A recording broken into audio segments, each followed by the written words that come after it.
this round, I think this week we don't have a normal TCSS. I invited Kelvin here to the show because Kelvin used to be very active during the last time when we did the TCSS, but I think recently you are quite busy with your house renovations. You want to give a quick update on what you are busy with recently? Oh, okay. So, yeah, since July, I was busy with the house renovation. So I plan to renovate my house. So have to do a lot of monitoring, lor. And the progress is in progress. And I hope to get ready by July or August this year. So busy with that, still have time to monitor your stock portfolio or not? Well, I don't really look at it every day. So uh, it's okay lah. Look at the house more important. Have to Yeah, stay in the yeah. house. Yeah, house definitely more important because like if you did something wrong with that, it's harder to repair later on. But stock Yes. portfolio is relatively easier. Yeah, soft portfolio can do it on your phone anytime. That one I Yeah, have to yeah. go because I don't live near the new house, so I have to travel about 30 minutes every time I go there. So I go there about twice a week just to monitor their progress. Sounds good. Hope all the best. Hopefully it's like smooth Thank you. Yeah. process. Yeah, all these can be quite challenging one sometimes. Okay, Yes. I think this TCSS or this interview session, we will just talk mainly about Tesla. But let's say if later I saw Slido, if anyone have any questions, but I don't see that many people joining here live. So I mean we can cover that as well. So I think Maybe mainly Chinese it's New Year. Tesla. Yeah. Tesla one is purposely scheduled the meeting after the earnings call because I think everyone is waiting for the earnings call to see what kind of details that they announce because before that there's this price cut and then all sort of changes. I think people are still waiting for that. So now earnings call, all this Q4 result already out. I think the first question that I want to check with you is that I'm sure you have looked at the slides deck that they publish, right?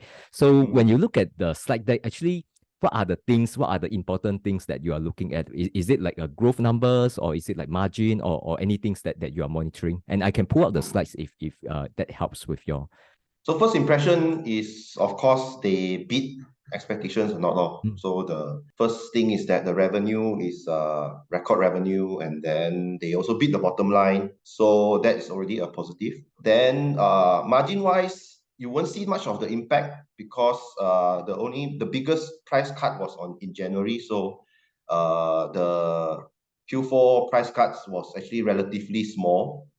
So although you see that it's a reduction of the margins, but it's still relatively small. I would consider it is just a different product mix and also probably some logistical challenges. What surprised me is like the ramp of Giga Berlin and Austin did not really help the margins. So it shows that probably they have trouble there still to bring everything up to speed. So they said they produced 3,000 vehicles in a week, but that's still very low. It's I think only like 10% of the capacity, right? So still quite a lot of work there to do. Then and it's not cheap as well as like in Germany to hire so many people. So hopefully they can that's why this Q1 will be very crucial to see how they manage these cost, especially when the prices are so drastically cut. Across the board. So it's like on average like 13% or something like that. So it's quite a large cut. I will not be surprised if the margins drop to like mid-teens. I will not be surprised. But then that will affect the sentiment a lot, especially when Tesla has enjoyed such good margins, right? Industry-leading margins. Although relatively speaking, mid-teens gross margin is still okay in the industry. But of course, we hope that it does not go down up to that. Maybe up, if they can keep at the 2019 I think that's fine, especially with the problems with the RAM. I think in the past, I recall they actually keep their gross margin at around 30% for Yes. quite some time, right? They don't lower down the gross margin, but when the earnings bottom line doesn't look good, usually it's not because of the gross margin. Usually it's because they still don't have the scale. We're talking about, let's say, longer than 2 years back. So that's the fixed cost problem. But after the Shanghai Giga factories all ramp up already, I think they don't have this problem anymore. Now it's different kind of problem, which is that the gross margin need to lower down, right? Yeah. So we cannot discount what Giga Shanghai can do though, because Giga Shanghai is very efficient. You can see that the way they build the cars. I will not be surprised if the cost there is like below 30,000, maybe 25,000 even, the cost per car, because it is helping a lot for those that are for the other factories like Berlin and Austin, because you can even see from the labor cost, even from logistic costs, right? Because China, you have like 90+% already localized, so you save a lot in the material sourcing and everything. Yeah. Do you follow like what happened with the Berlin factories and Austin factory? Because I think it started for quite some time already, and we all know that they are, I mean, behind their schedule in terms of ramping up, right? I believe one problem is the 4680 batteries. Maybe that might be one reason. Is there any other reason that caused this slow ramp? Because all this hit their financials quite badly, right? If they didn't ramp up fast. Do you follow like what's happening there? Yeah. I follow more the progress in Giga Berlin, because I was from Germany, so I have people in the industry area that they know what is happening. So I can't say much about Austin because I don't know. But for Giga Berlin, the issue is that there is a problem with labor. They couldn't get enough people to work. Then because of the housing problem there as well. So you should know that actually Giga Berlin is not at Berlin. It's outside of Berlin. It's like a very small kampong. So the largest town that is near there is like, I think 20,000 people or even less. So you can imagine if you want to hire like 5,000 engineers, right? You cannot get from there. You have to get from all over Germany, or even from Poland and Czech Republic and so on. So the problem is that there's not enough housing. So hopefully that they can solve that. Maybe they can get like temporary housing for the workers or something like hostels. But all this takes time, because in Germany the bureaucracy is very bad. I mean, you take a long time, especially if you want to build houses. You need to have planning. You need to work through all the red tape. So hopefully they can get that up to speed, or they could speed up the building of the public transport. Because a lot of people there also take the public transport. So but it's actually quite far away from the city also. So and Berlin is also not that cheap to stay. It's relatively cheap compared to the whole Germany, compared to south of Germany, but it's still expensive lah. So that is a problem. It's a shortage of housing. That's mainly. And if you're talking about expansion plans, there actually is all according to plan, I would say, because they got approvals for the new factory or new buildings and everything. Water is also actually already done. So just small stuff only. But I would say the labor is already a problem, because they already said they wanted to do 3 shifts, and up till now it's still no 3 shifts. Only the logistic is doing 3 shifts, the deliveries and logistics, but the production still 2. So, and even the 2 shifts also is not fully capacity yet.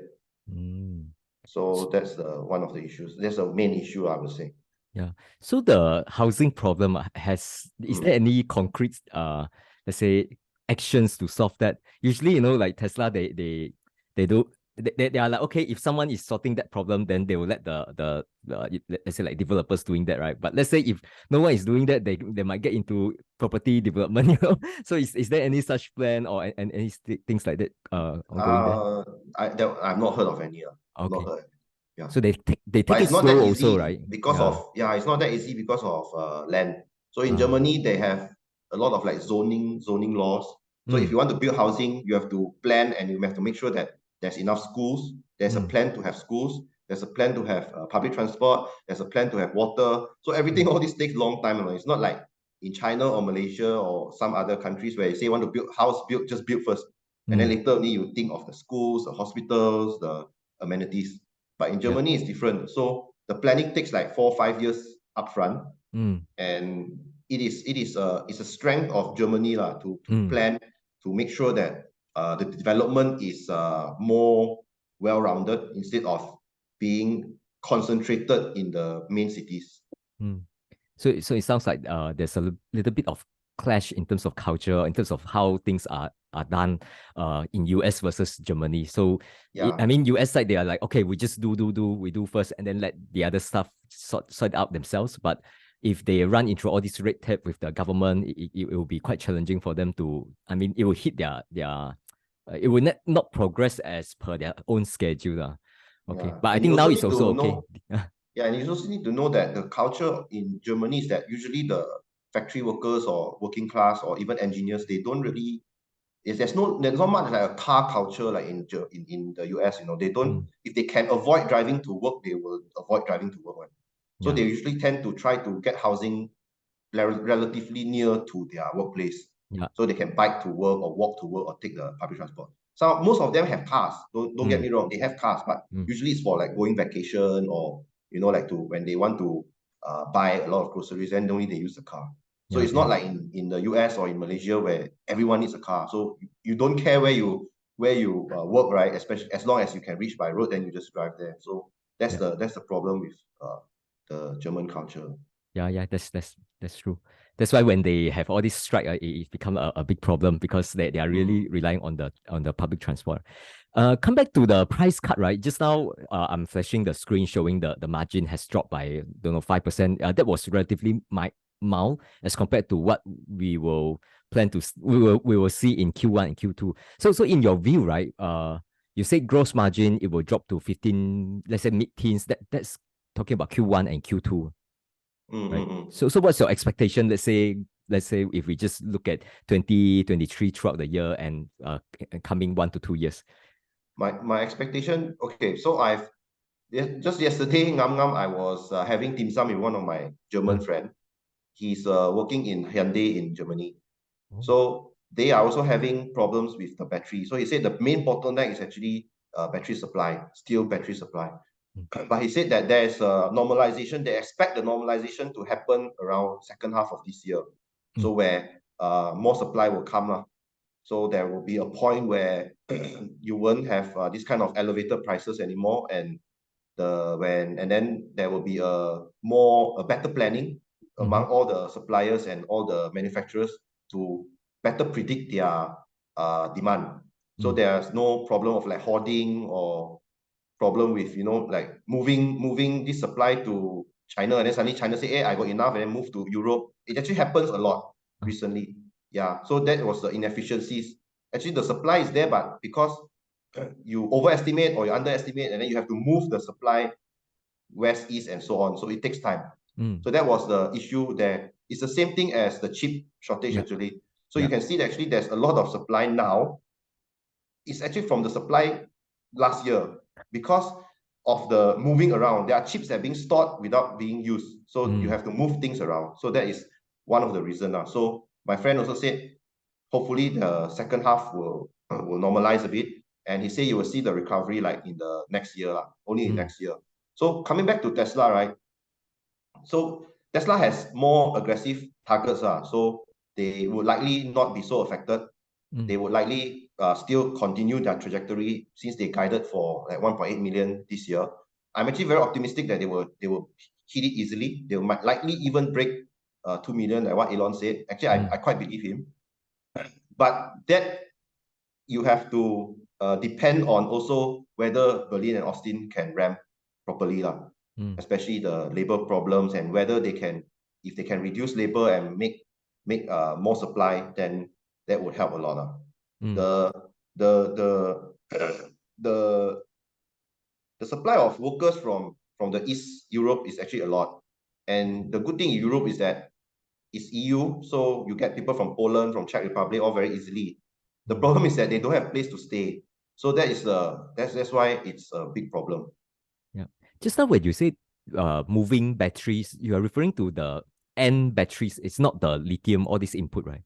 Everything. Oh, okay. So The entire materials. So it's actually a very long supply chain. Battery is very long supply chain, right? So you have from the mines itself, and then you have to go to the processing plant, which is usually in in China. And then from the processing plant, you need to send to maybe Korea to make the batteries, and then the batteries have to send back to the factory to make the pack, and then from the pack also send back to the company again. So the chain is very long and very tedious one. So if you don't plan it properly, you send wrong place, too much, too little, and then everything stops. So that's the problem.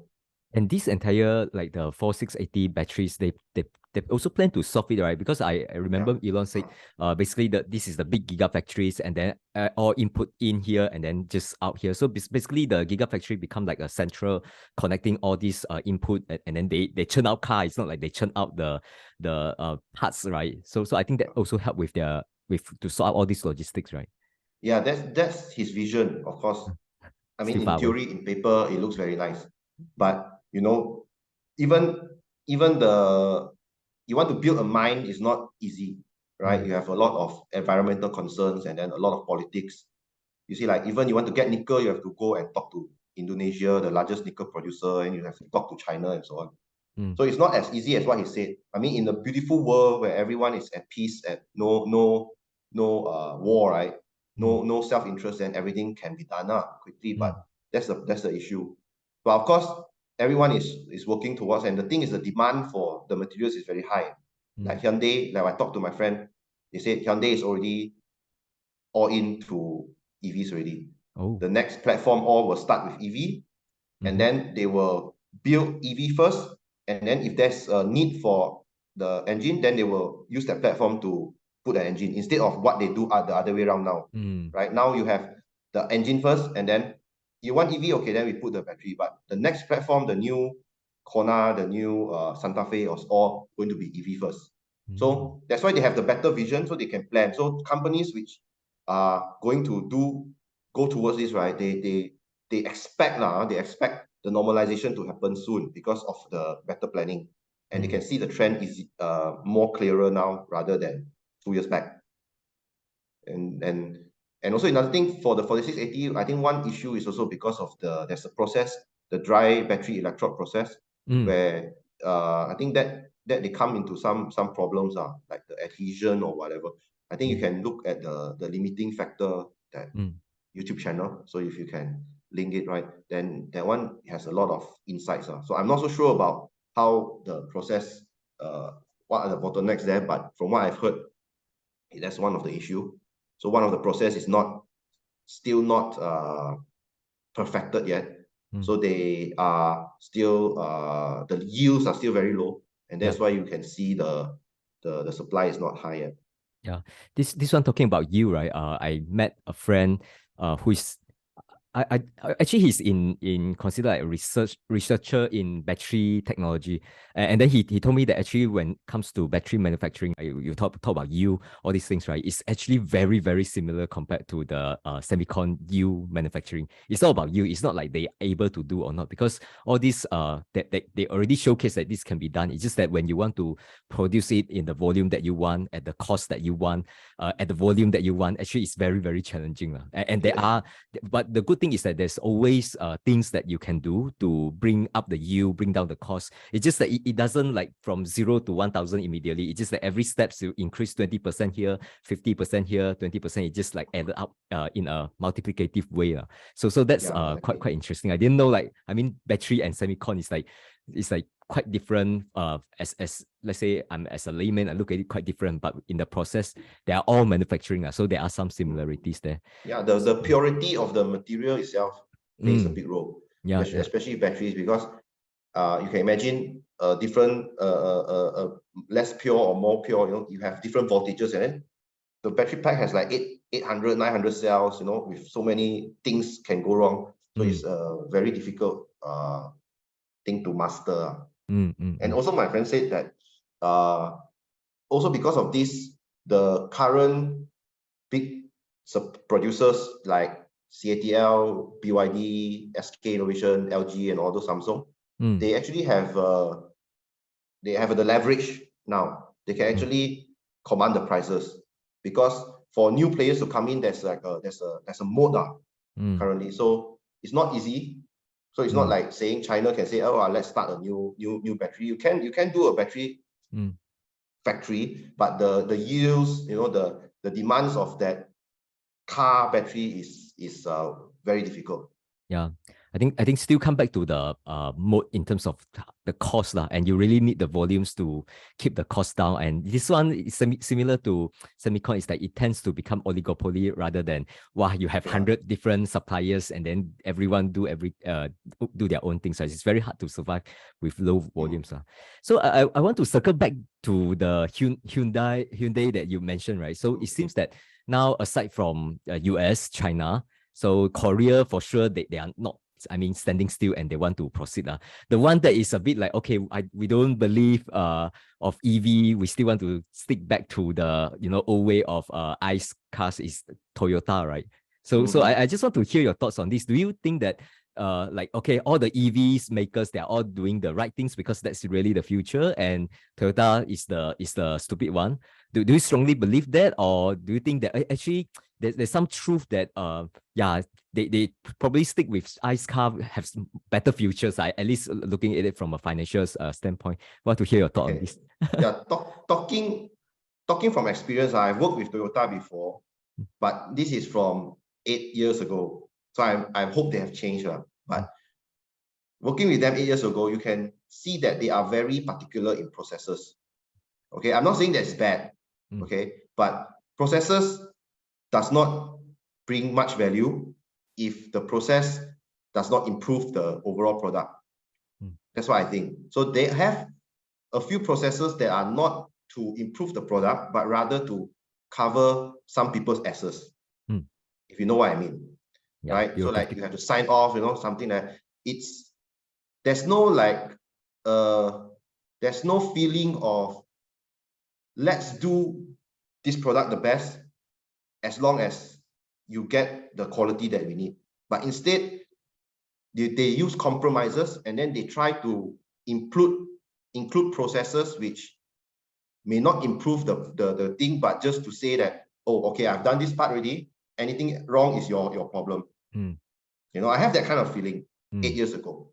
So I hope they don't have this kind of feeling now. And I think they just changed their leadership. So hopefully they have a more united vision. Even if they want to go ICE or they want to go EV, that's their own vision now. But try to make the communication or maybe the message clear where they want to go, because then you will bring their engineers, their employees all together.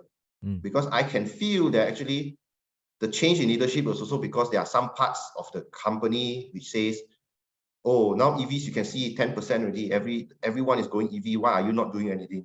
So maybe that is the problem already. So I hope that they can make a clearer message and they change fast. So I'm not saying that they are stupid or whatever, because as the largest manufacturer, right, it's very difficult to change. There are so many stakeholders. They have a brand to keep as well. They cannot alienate a part of their company by just saying, okay, let's go to EV and the rest, or you just stop working. No need to work already. No need to do gearbox. No need to do, no, cannot, right? So hopefully the leadership can steer towards a clearer vision and overall, bring more competitiveness into the industry, bring more competitive, because Toyota, they have made one of the most reliable cars, right? They have, even if you say they are slow or they are just boring, right? But they have done something right. Yes. Okay, so hopefully that they can bring something new to EVs or whatever they think it's right for them. Yeah, because I'm thinking of sometimes it could be true that EV is the future, that's right, but there's this timing element as well, because it might be true that everyone get into it just because they all FOMO, okay? They actually the EV space is still not yet mature, and the entire industry is still working on it. It might take some time to go through it, and if you go into it too early, right? So you basically have to be the one that create all this infrastructure, and you build a car with much higher cost base, and then eat into your margin. Whereas if you say, okay, if we just look at the demand, still huge demand coming from the, ICE cars, right? So why not we just continue to stay on it longer, milk as much as possible. And when the infrastructure is there, charging network is there, then we can go in there with our, our strength. Because when you talking about building car, of course, there are still stuff that they can leverage on. The reliability, I believe, it will still be there even when they all into EVs. This is their culture. They have a way to make it work, right? So I'm thinking that could it be like, okay, actually, is the right way to just take a little bit slow and let other people go there and do carry the heavy lifting first, and then they go and milk it later. Could that be a right strategy? Maybe, but the role that Tesla played is real, because they really did accelerate the demand for electric vehicles. That one we cannot deny it. Yeah. You can see that even young people that I speak now, so I tutor young kids, right? They have heard of Tesla, but they have no idea what is, like Subaru, or even some of them don't even know what is Fiat or whatever, those kind of names, right? So the future market, or the future people, consumers, are these young people. So they have to see that. So what Toyota maybe missed out, if they think that their strategy was correct, let's say they say, okay, let's not shake the boat first. Let's do whatever we can, and then we observe the industry. Okay, but hopefully that when they are observing, they are not standing still, right? So they are also looking at ways to improve what Tesla or other companies have done. I mean, the first car which really had a battery inside was not Tesla, isn't it? So you had like the hybrid from Toyota Prius, and GM also had their own last time EV1 or whatever. So Tesla is not the first, but Tesla was the company that bring it more towards the masses. Like, people will think that yes, it's viable. It's not something that can only drive for 50 kilometers or 100 kilometers. So it's usable already. It's usable. So what Toyota maybe should do now, I mean, they have already, I think, if I'm not mistaken, they have already announced that they're going to build an EV platform. They're going to start maybe a subdivision or whatever, we don't know yet. But the problem is, this all takes time. It's not something, even you say that they did not stand still, right? But to build a platform is not trivial, because you have to first get people on board, people who have the expertise. Then you have to build on the business case. There must be a business case. Then you have to put the investment inside, right? And you have to look through so many stakeholders. Who's going to do what? Where are you going to get all the materials? So all this takes time. Then there must be a grand vision as well. That's why I said the most important thing is that the message from the leadership is that they need to make sure that everyone in the company knows what is going to be done. Don't have mixed messages. Don't say, we will do EV, but then also let's do hydrogen as well. Okay, but then we don't want to, and we also want to do ICE. I mean, it's fine, but you have to have like a communication to tell them, okay, when is the cutoff point, who's going to do what, where and when, right? Because money is finite. So for Toyota even, okay, right, money is finite. So you have, and time and resources, everything is finite. So they need to allocate properly. So hopefully they can do it faster. I mean, I think the article said that they expect to be ready 2027, 2028. Is that fast enough? We don't know. I mean, for a product life cycle of a car, right, to get a new platform, you need to start like 7 years, 6 years, fastest also 6 years. So if they're going to start from scratch, right, then almost 4 or 5 years, that's almost already considered quite fast if they start from scratch. But hopefully they do not. And if they think that EVs are the future, then they should really push forward. And I hope that they can bring the price down as well. I mean, if some of us, some detractors may say, yeah, EV is polluting, EV is very dirty because of the materials and so on.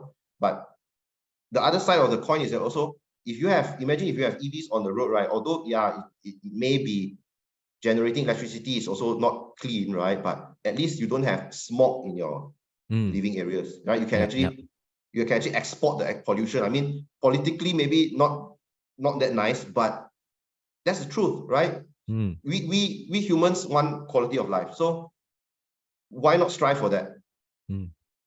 Yeah, that's true. I think the one that you mentioned, message from the top management, definitely very important, because if they don't even have a strong message to say, okay, we really want to all in into this, right? They can't even attract the right engineers, those who really want to get into EV, because like they said, those who specialize into motor and not like the gearbox, it's very different compared to like the EV counterparts, right? Then those who really into EV, they will rather go and join Tesla or Hyundai or other companies that really show the convictions. If not, it's like, oh, we don't know where we want to go. It's kind of like not good for the morale also.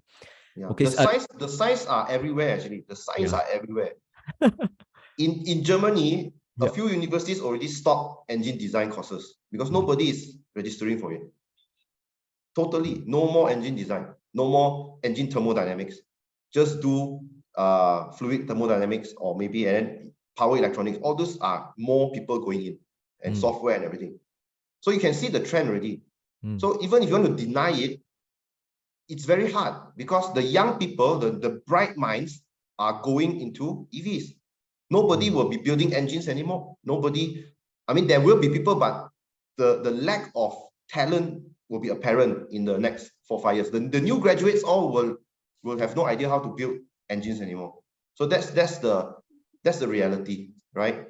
Yeah, I just want to come back to the questions on like all into EVs, right? We can truly see that from Tesla, even with all this like talking about slower demand and so on, they still go into expansions, right? So this is what I want to know, because I saw that video coming from Tesla. I think it's posted on their YouTube channel about the Nevada expansions. So if I just based on that short videos, they're saying that actually this is not a new gigafactories. This is something that's already existing. It's just that now they are getting into like huge expansion, and even so, this is not like the only one expansion. Actually, they have enough room, enough space to do a third expansion, fourth expansion, and so on, right? So they're really going all in there. So I just want to know, have you like paying attention to all these? Do you know like what they plan to do? Anything special about this Nevada gigafactories compared to the others one? Yeah, just want to hear your thoughts on this. So Nevada has always been providing the batteries and the powertrains, and they have also done like those mega packs and so on. So they are more, and solar as well. So they are more on that. So it's a bit like Rojak a bit. So I think the expansion is more to refocus their energy, because the mega pack has been shifted to another one, I think Lathrop somewhere, right? And then solar has been dropped by the wayside a bit. So don't know what happened there, but they see that there's a massive need to improve the battery supply. So that's what I think the main message they want to bring across, to bring from Nevada, to provide all the batteries and the powertrain. And they don't only do the batteries, I mean the powertrain as well, the motors also from there. So the plaid motor is everything from there.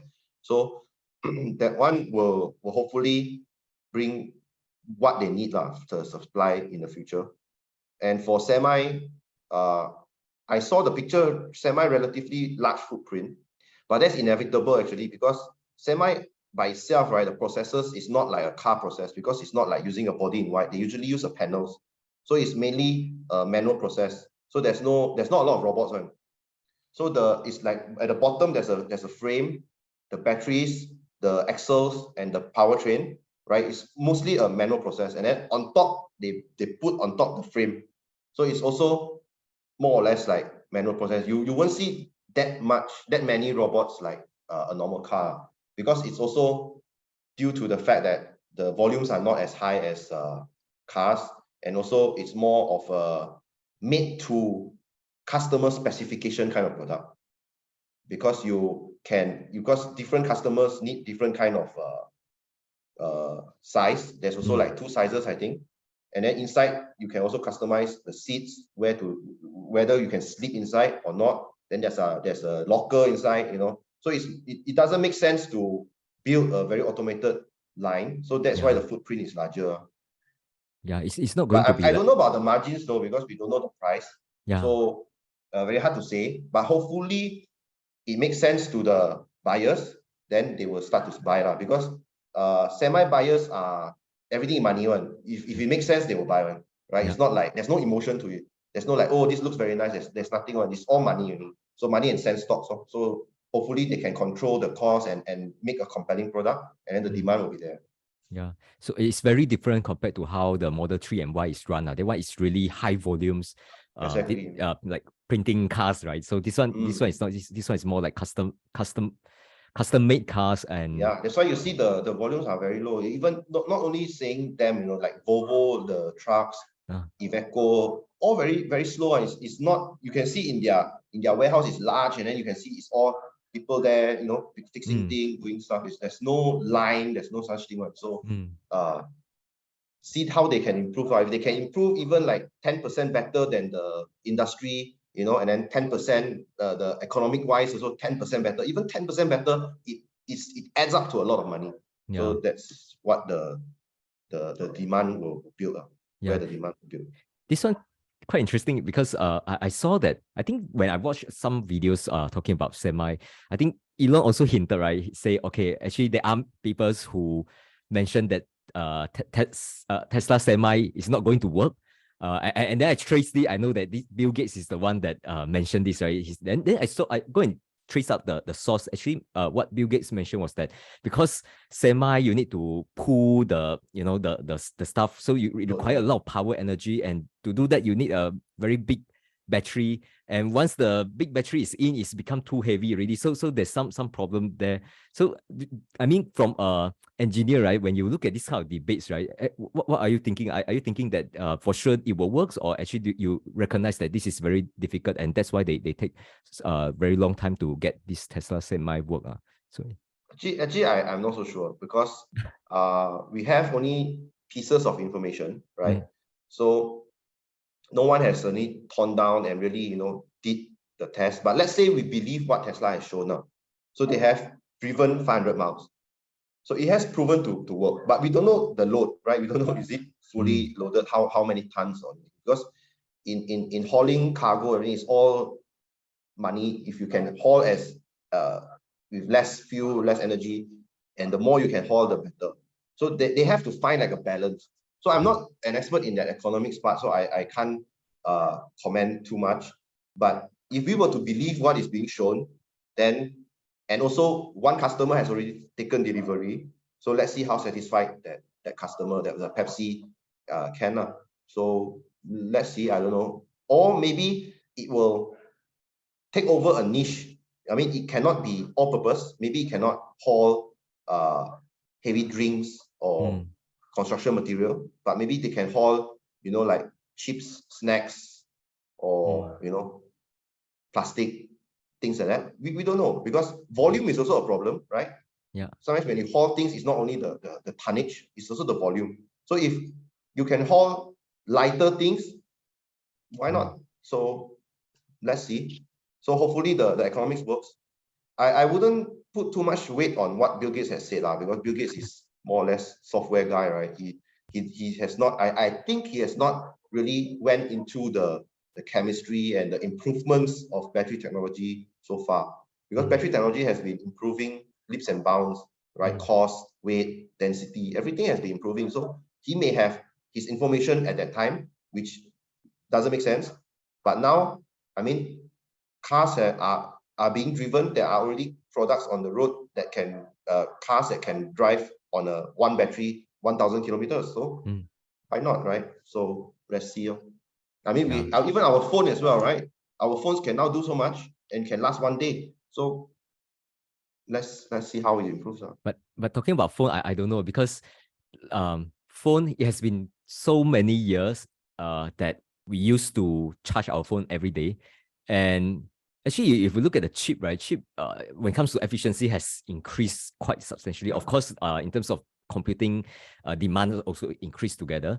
But the battery technology doesn't progress as fast as like the chip efficiency, which is like exponential, right? So I think, let's say if you go back to 5 years, 8 years ago, people might say, okay, there should be some breakthrough in chemical or battery technology such that at least you can last, let's say, like 3 days. But so far, at least for phone, we haven't seen that, because you have to fit into the small size, right? I think for, let's say, for MacBook, if you are using the M1 chip, I think that one that easily you can last a couple of days, because that you can put a bigger battery there. But because I think chemical industry or chemical process, the rate of improvement is still much slower than you're right, just pure software and all this, like chip. Chip is it has exponential. never been a priority in the electronics industry. It has never been a priority because even in like Nokia times, right, we have never thought like how do we improve this battery, because it's all taken from supplier. So it's either from Samsung, from LG. You see the battery packs last time all from Samsung or LG. Even Apple don't do their own batteries. Maybe they should do soon. But it just doesn't make economic sense, because to make your own battery, you need to learn a lot of different things, and then you need to have the supply chain. So no electronics company or software company will or Silicon Valley company will actually want to invest in that, because the low-hanging fruit is that we improve our software, we improve our chips, we improve our the way we handle, the way we reduce the processes on the chip, we actually reduce our energy use already. So you can see the improvement even more instantaneous. So that's what they have been doing all the while. Hopefully there's more improvement so that we all can get a much better products compared to what I also don't know why it's not putting in. Hopefully the technology can trickle down into the electronics, right? From what they have learned from cars, from trucks, battery or what, they can trickle down into the phones. So hopefully we can see improvements in the future, especially laptops. I hope laptops can last longer. Phones still okay but laptops, if you work on the go, right? Before that, I've used laptops in the office, right? Even to go meeting to meeting sites, you stay there 2 hours already, no battery. So because you are not using Mac, you have to transition to Apple. Nokia and one chip specifically. Nokia only give me Lenovo. cannot use Mac. Yeah, Mac one is much better. So talking about battery, we all know that there's this talking about battery, right? We all know that these companies, BYD, they are very good at battery. So they are the battery supplier. And now even at the car manufacturing side, I think they are doing quite well, because I was tracking, not like tracking closely, like just like I'm comparing China car makers. I think the three smaller one, which is Neo, Li Auto, and XPeng, then there's this BYD, right? And we can see that BYD is doing much better, especially you look at their sales numbers. So I just want to get some thoughts from you regarding the competitions, because I think Tesla, their strategy is always start from the premium one, which is model S and X. Now they go to Y and 3. Then I think BYD, they try to attempt to go from bottoms, right? They started out from less premium car. Bottom. From the bottom. And then now I think they have different brand. They want to enter into a premium. And I even watched this video talking about Seal. I think one of their sedan car. At least that's the review. Car. Yeah, from I think European channels. I try to gauge like, has the quality improved to like much better level compared to, let's say, like the Atto 3. And it seems that the review is quite good. So I just want to hear your thoughts. Have you looked at, let's say, like BYD cars test drive before, and when you compare it against Tesla as a customer and as engineers, how do you compare these two companies? I have also worked with BYD before when I was in Nokia. BYD was one of our manufacturers as well, contract manufacturers.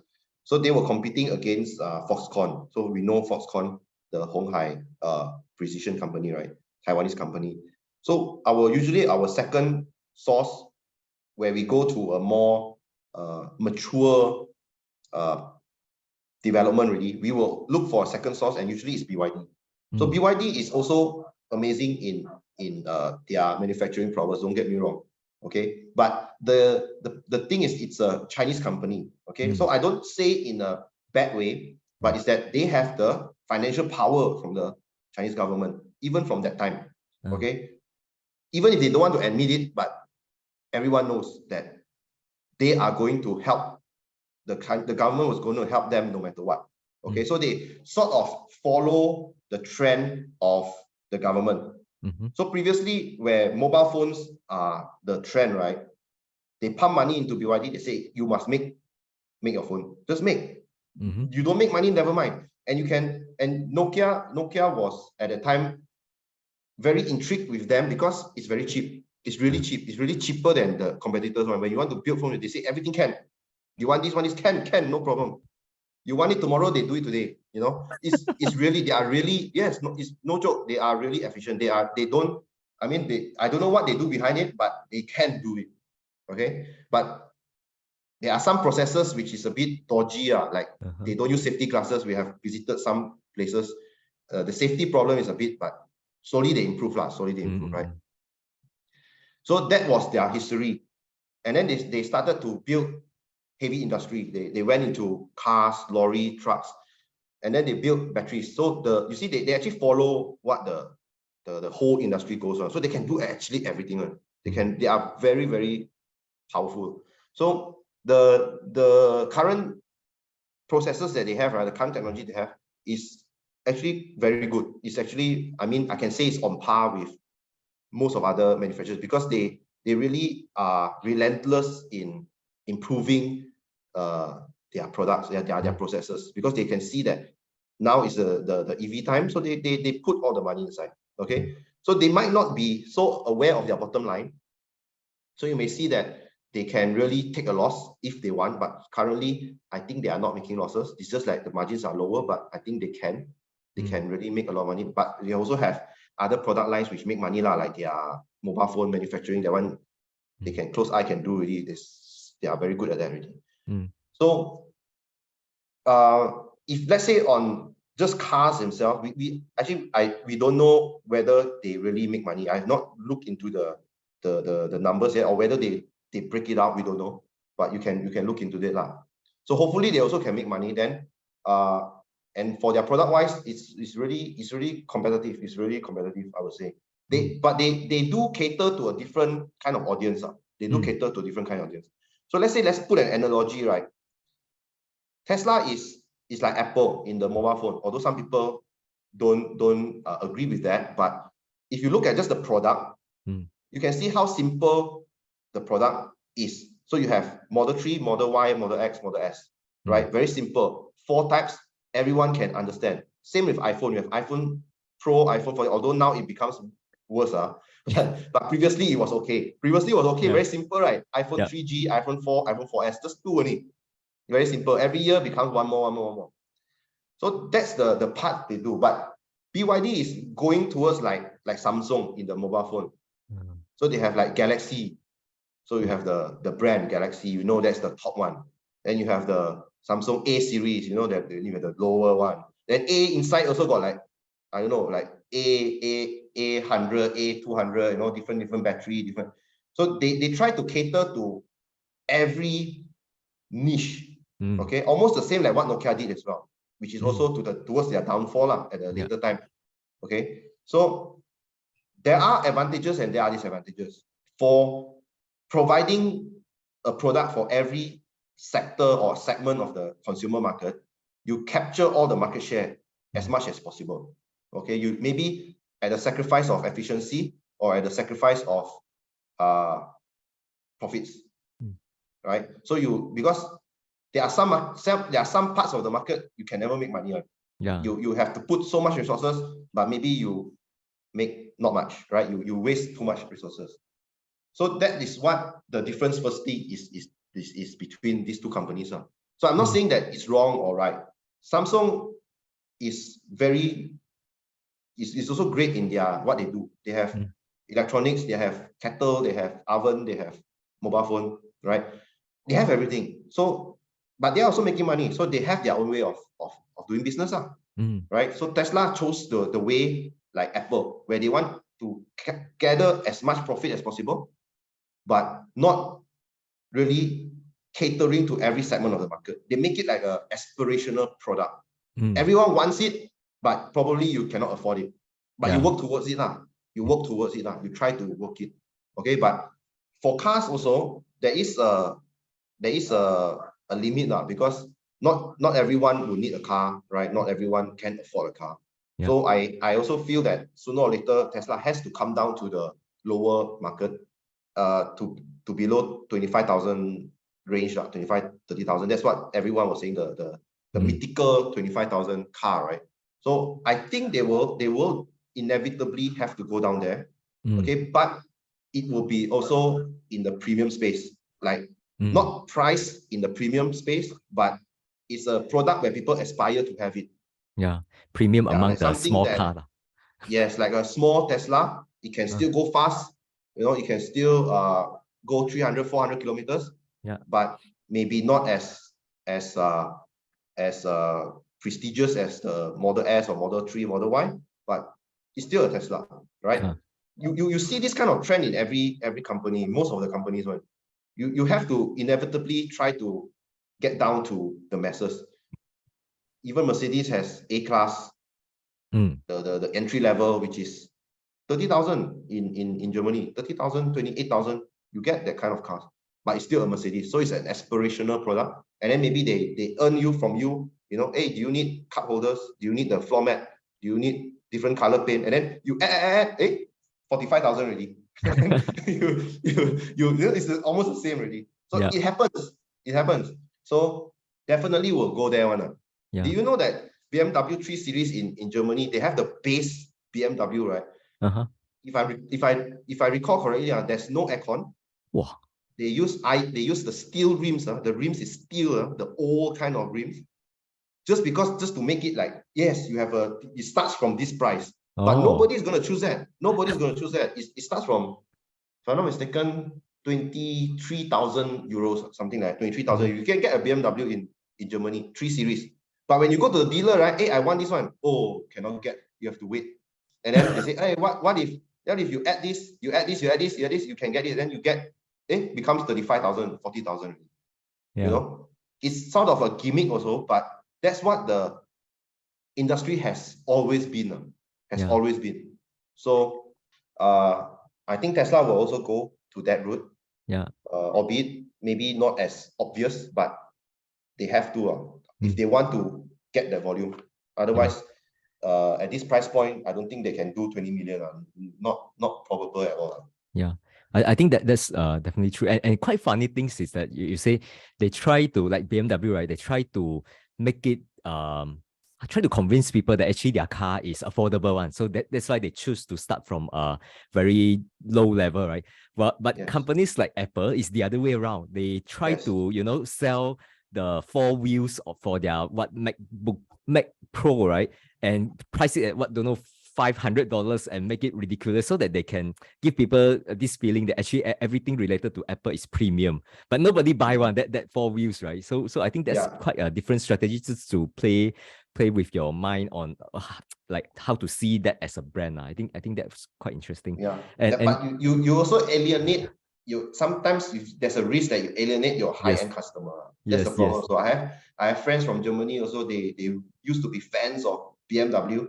And then once they came up with the 1 Series front-wheel drive, and they say, oh, BMW has lost their soul. There's no more history really. Then slowly the fans will feel that not a good brand anymore. So that's something that is dangerous also to the brand, especially a car brand, because of that feeling. That's why Porsche also they tend to try to make a totally different one, like Porsche Taycan. I don't think you will see like 911 electric.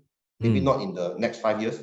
I don't think so. They will likely go to SUV or make the Taycan a different line, because it's very dangerous. It's very dangerous. But Tesla does not have that issue. Right? Tesla is relatively young, so they have always been electric. So we sell trucks, we sell Model 3, Model Y, SUV. Why not we also sell vans, or it doesn't matter. There's no baggage. There's no baggage. Yeah, even if they enter this small compact segment, also that there aren't any baggage. And I think it will work fine, because actually it's quite easy to make it, right? Because actually go fast, I don't think that's a problem, because actually if you reduce the battery, become lighter, actually it can accelerate even faster. So going fast is not a problem. Even a scooter, you can go very fast one if you want, right? because of how light it is. And talking about cars, even let's say if you take a Model 3, the weight, right, as compared to a typical, like a comparable size sedan ICE car, also Model 3 is still quite heavy. So if they trim the weight, but they have to let go the mileage. That one, if you put a smaller battery, that one they have to go through. And that's still the expensive component, right? So I think it's not like they have problem in terms of technology. It's just that I think they try to slow it, because eventually if they get into that, and I think bulk of the masses will actually choose that compact car instead of Model 3, and then that will hurt their they cannibalize their Model 3s because that will Exactly, be yeah. it become they are more, how to say, more compelling cars to sell actually. So they are pacing. I think they are pacing themselves also because since there's still demand for the 40,000, 50,000, they try to tap into that first and try not to spread themselves too thin.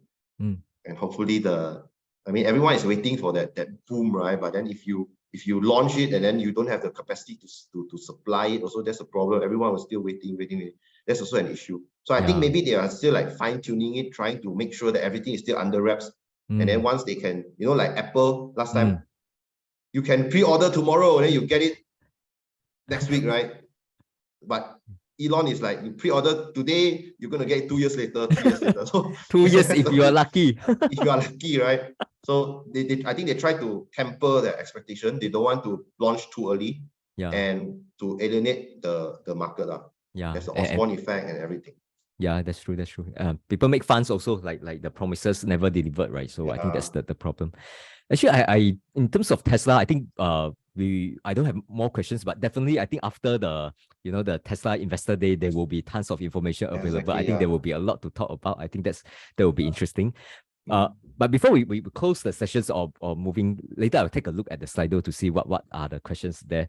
I just want to, because just now we talked about Apple for a moment, and recently Apple, there's this news about they putting a stop on their chip. I think that's the Wi-Fi chip, right? So I think the backstory is that I know Apple is trying to bring their, how to say, chip design to expand into other areas as well. So they want to not only design their M1 chip, now they want to design their 5G chip and then their Wi-Fi chip and so on, right? So now it seems that they also face some roadblock, and we all know that Wi-Fi chip, at least it's not like super, I don't think it's like super hard. It's just that whether it economical for them to in-source it or not. I think there's some maths question that they have to solve there, right? But just want to leverage on your knowledge when it comes to all this like design and process, right? First, I want to ask, like, what's your best guess on why are they putting a stop in the Wi-Fi chip development? And is there any things that is difficult to solve there before they really in-sourcing it? I just want to hear your thoughts. Do you follow that? I think it's probably just boils down to money. Whether is it worth it to have that incremental improvement and then have the risk of needing to design your own, to maintain it, because a lot of things we tend to forget is that when you build a product, right, you have to maintain it. There's a maintenance period, or there's a lifetime that you need to maintain it. So maybe they feel that it's not worth it. Okay, it's the same thing like even electronics like kettles, right?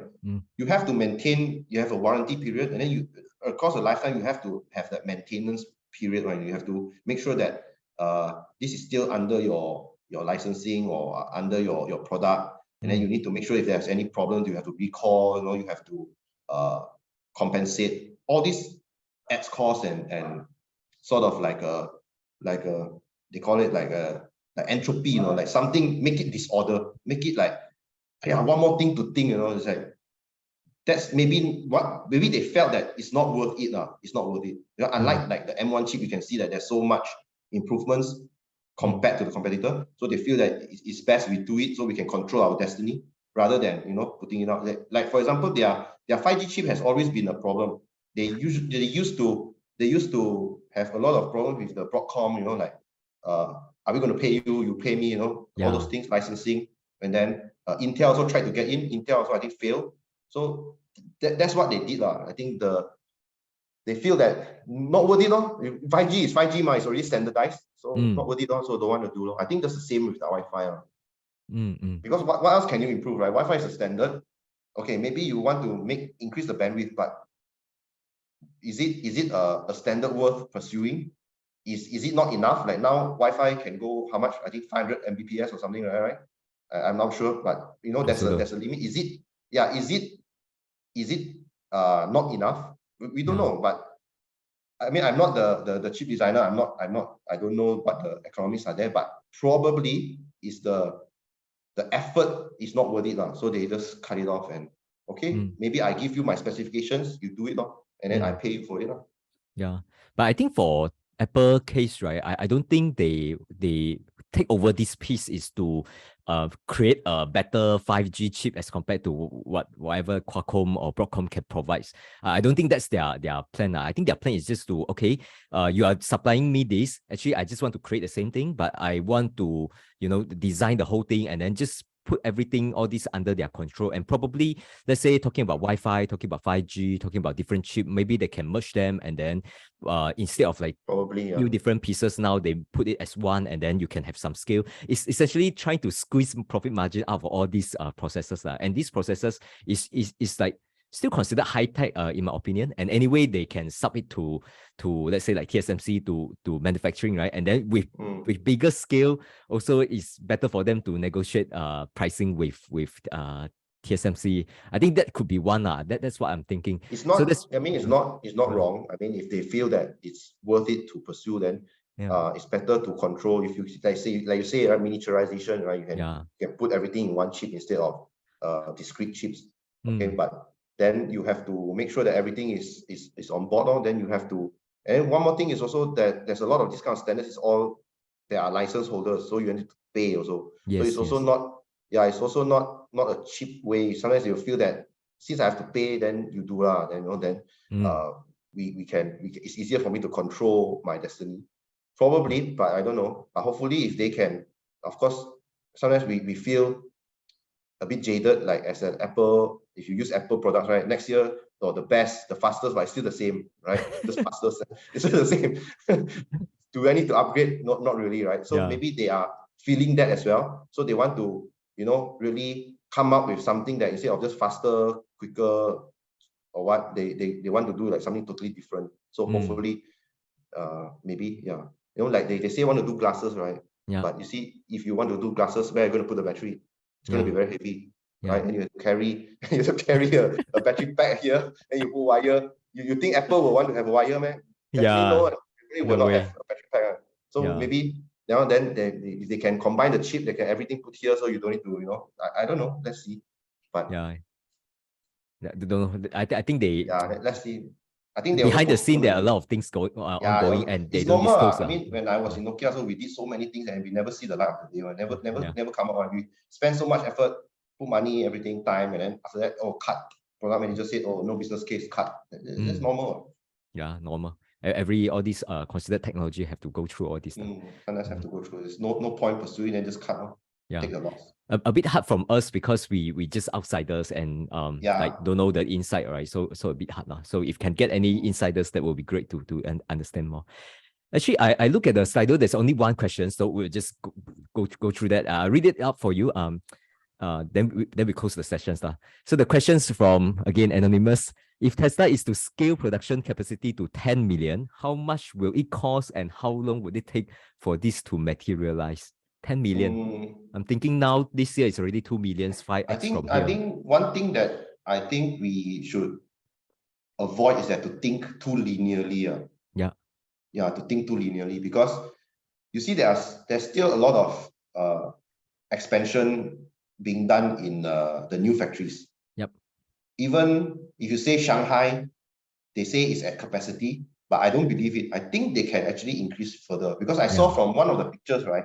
So I actually saw this picture. I think it's quite amazing, because if I remember correctly, right, this process in the car industry is it's not being done like this. So there's improvements here. Usually, right, this kind of body shop is doing welding. But welding, we don't usually have these clamps here. So it's holding the body together. So usually this process, I think they are doing riveting. It's not welding. So welding is just like, welding does not have any forces on the car. There's no forces one. So, but because why do you need to clamp? Is because probably they are doing riveting. So that then there's riveting is like something you punch, boom, inside, punch something inside one. So the thing is, they might improve this in the sense that they clamp it together, and then they instead of doing in sequence, right, like punch, they do 6 robots together, punch. So then you save, right? You save time. Instead of doing in sequence, you do it all together. So you see, it's very compact. This kind of improvements, all little bit, it helps, right? So if you compare to the previous one, you can see it's different. It's not so many robots at one go lah. So that's what I saw. But probably it's a norm in the industry now, because I already left like 8-9 years already. I don't know, right? But it's fun to see, you know, although we tend to think that, oh, Shanghai is capacity already, they say 750,000, there's no cannot go further. Actually, I don't believe it. I think they can go further one. Especially in this kind of processes, especially when you know, you can see that they shut down the line, they improve. It's this kind of things, you know, instead of like 5 robots, maybe they bring the 5 robots together and do it at one go, instead of, you know, sequence one. All these things improves, and then suddenly you see, hey, there's more floor space. Okay, we don't need to build a new factory, we just build another one. Yeah. So it's very hard to like estimate and say, oh, 10 million means you need 10 factories. It's very difficult, right? But if I were to guess, right, educated guess, I think probably 2 very large ones should be enough. 2 very large ones. And I think the more important thing is the region, because if you put it in a place like Europe, it's better you serve that region instead of putting in Europe and then try to serve Australia, right? So I think it's more the location problem, and whether it makes sense to locate smaller factories nearer to the markets. We don't know. See how they want to do. Because you see, if you compare like Toyota has like 60 factories. So you can say 60 factories, but they do what, 10 million? Does Tesla need 60 factories? We don't know, right? No need, confirm. Probably not. Because but their size is much larger. Their size is larger. They do 10 million, right? Yeah. But do they need 60? Does Tesla need 60? And then you can see how many processors. It's more likely that their investment in the older processors has not amortized yet. So they feel that let's leave the factory, let's not close it down. It still can produce, we just produce. Okay, so the efficiency is not there, but because it's already amortized, right? It's already paid for, you know, since you can still make up, just leave it, right? So Tesla might not be at that situation because they have the vision. They say, okay, this is a Giga factory. It's going to build 1 million. It's going to build 2 million or whatever. Yep. So they do not. So I cannot give a definite, like, you know, number of factories and how long it takes. So even Elon said Giga Berlin will be ramped in 1 or 2 years, but now you see still no housing. Who can think of that, right? No housing, water not enough, you know, all these things, right? So very hard to say one.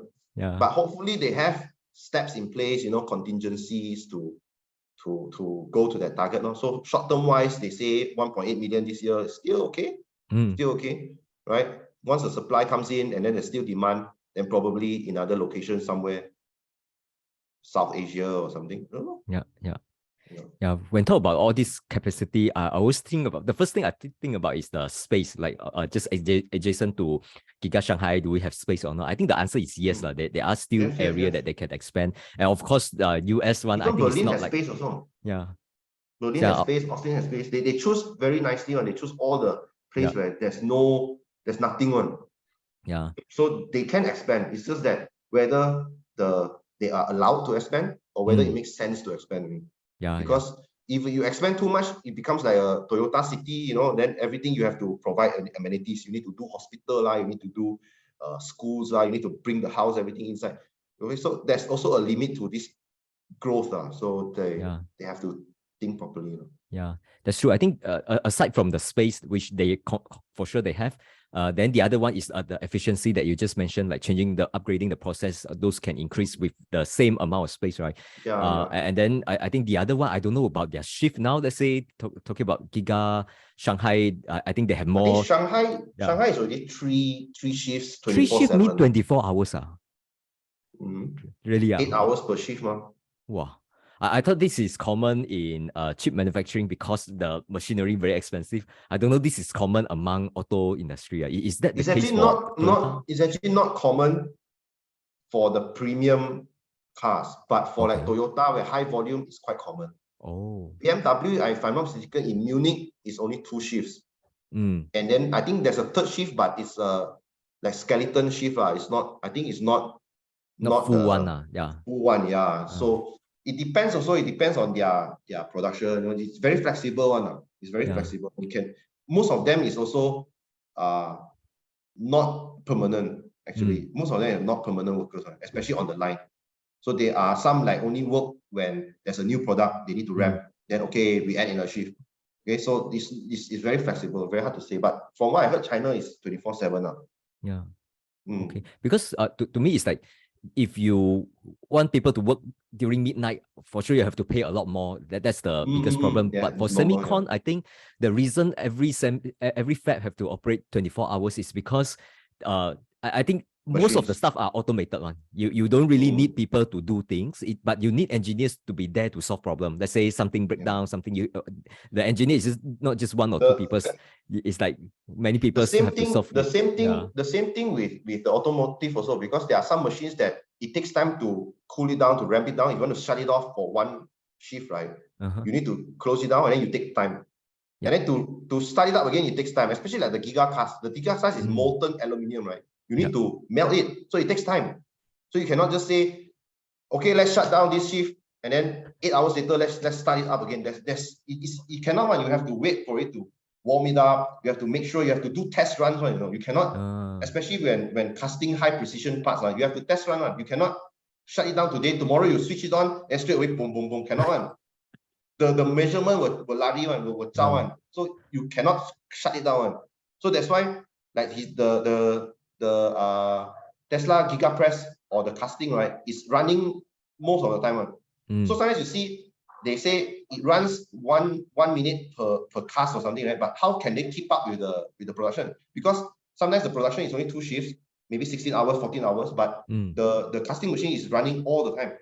So they build up the inventory, they build up the buffer, and then only they send it to the production. So especially when you work with, like heat, you work with a lot of precision things, you cannot shut it down. Like even paint as well, paint shop, if they can, they run it all the while, because you shut it down, right? The paint itself, you have to clean it up first, You cannot leave it there overnight. It will cure, and then you start already. The nozzle cannot use it, right? So you have to clean it up. It takes time. So usually, if factory can, right, they won't stop, man. Yeah. Right. So I think that's very true, because from people from the outside, it's like if I look at it too simply, I thought that okay, every process is like either you run all or you stop all. Right? It's not like that, because there are like don't know how many parts, right? Some parts is like continuous, but of course, if parallel, there are parts that you don't need, because it requires a lot of labors. If you can save a bit of cost, you can just let them run 2 shifts, and then a lot of ways to how to say to arrange it such that it's cost efficient and so on. But this one really requires some understanding on how all the factory runs. Then without being there physically, I'm just looking at what I've learned in university, or like those processes. What can we RAM? What can we we have to move 24 hours, or what makes sense to shut down, what makes sense to not shut down. So like humans are good, because humans, they can say, oh, let's take a break. You just go and take a break. You come back. Usually your work is higher, perfect again. Yeah, or maybe even higher better. Efficiency. You get enough higher rest. Efficiency, unless you go and drink beer or what. But in German car companies, some people drink beer. So there's a saying: don't buy is it the Friday or the Monday car, they call it, when you get a lemon. That means your car has a lot of problems. It's usually manufactured, I think if I'm not mistaken, on a Friday or a Monday, I can't remember. But anyway, humans are more flexible in a sense, but robots, right, when you shut it down, sometimes you need to calibrate again. It takes time. So it's not like you switch it off so easily, because all high precision takes time to test run first before the real production. Otherwise you get so many problems. Yeah, definitely. I think that's good. I think we just have to see how they ramp up their process for the next few quarters. Given that they dropped the price already, there's a lot of demand. I think now come back to the supply constraint again. Then is testing their executions against, right? So I'm very excited to see how they progress throughout 2023. So we definitely will watch that. I think it's more than 1 hour. I think it's time to close this recording. Thank you so much for your knowledge sharing, and hope that after Investor Day, then I will get you again, and let's have what are your expectations? What do you think you want to see, or you think will be shown? You mean the Investor Day? Yeah, what do you think, just as a normal? I think will be those things that will be outlook, yes, not the short-term one. I want to see their plan for the next 3 years or so. Because I think if we just look back, right? For example, like Elon, he mentioned about his you know, his what did he call it? His planning basically. Yeah, so his master plan, master plan, don't know what phase, phase 2, phase 3. Those things I think can guide our expectations, talking about like 3 years out one, not like 3 months, 6 months. Those he actually talked about it during the earnings call. So I'm add another 2 years. You say 3 years, add another 2 years. Yeah. So short term, I'm not that interested because I don't know. Same with me. Yeah, but I'm not excited to know like whether they want to do buyback or not. Those are not my that things. one. But Investor Day is like Wall Street people will be there, right? So maybe they will address a bit, right? But personally, hopefully they don't put too much effort on, or put too much time into that. Hopefully it's more constructive where they can really, lay out their plans, like what you said. How are they going to address the 4680? They say 4680 previously was like they want to go like 1 terawatt hour. What is holding them back? Yes. Will they be able to solve it in time? And then what about like demand? Will there really be a robo taxi? And all those things. Let's see how it goes. Yeah, I don't know how. Actually, I'm looking forward to more information, of course. But I think if we skip the investor day and just pay attention to the AI day or the battery day, if there are such an event upcoming, I think we get a lot more understanding on what they plan to do. I think the previous battery day that was quite good. That's one. Although it's like too technical, maybe I need you to help me break down. Battery day was okay. This AI day is really difficult. AI day. Wow, that one is tough. It's tough. You really need someone in the space to understand. Yeah. It looks impressive, but then we as outsider will say, when Rainbow Taxi? Yeah. When Rainbow Taxi? We only can ask this, we don't know. Yeah, right? I know how tough it is because the only part tough, that I know a little bit is the dojo part because of my research on NVIDIA and TSMC. I know a little bit there. That's why I can digest, like the 5%. The part that they talk about, like how they solve the FSD stuff. A lot of mathematics. I completely lost. But that one itself, like the base layer. Then after that, subsequent 2 years, you see all the the YouTuber or all these videos come out. Then it helped us bridge a little bit. I think that will also helpful. Yeah, definitely. Okay, thank you. It's really not trivial. Yeah. Even in Continental last time, I went to a sort of like seminar to know the image recognition, right? At that time, it was only I went into that seminar. It was only talking about recognizing speed signs. So there's also a mathematics behind it, and then the engineer was explaining how impressive, how they can do, they can recognize even the speed sign which is covered by trees, all those things. And then you can see that now the advancement is that not only just recognize, last time it was just recognizing and it's also so much mathematics, right? But now it's even more. You have to make decisions, you have to plan the path, you have to recognize objects, their intention, how it moves. It's really, they are really mind-blowing. Different level of mathematics and computer science. Yeah, it also shows us that actually human brain is so powerful. Yeah, how come we don't need all this one? Even my kids also can do a lot of all these things. Rabbit, this is a tiger, But it's okay. We close the recording first. Thank you so much for whoever who is watching, and I think Mr. A is here. Maybe we can chat later. Okay. Thank you so much. I'll close the recording here. See you. Thank you.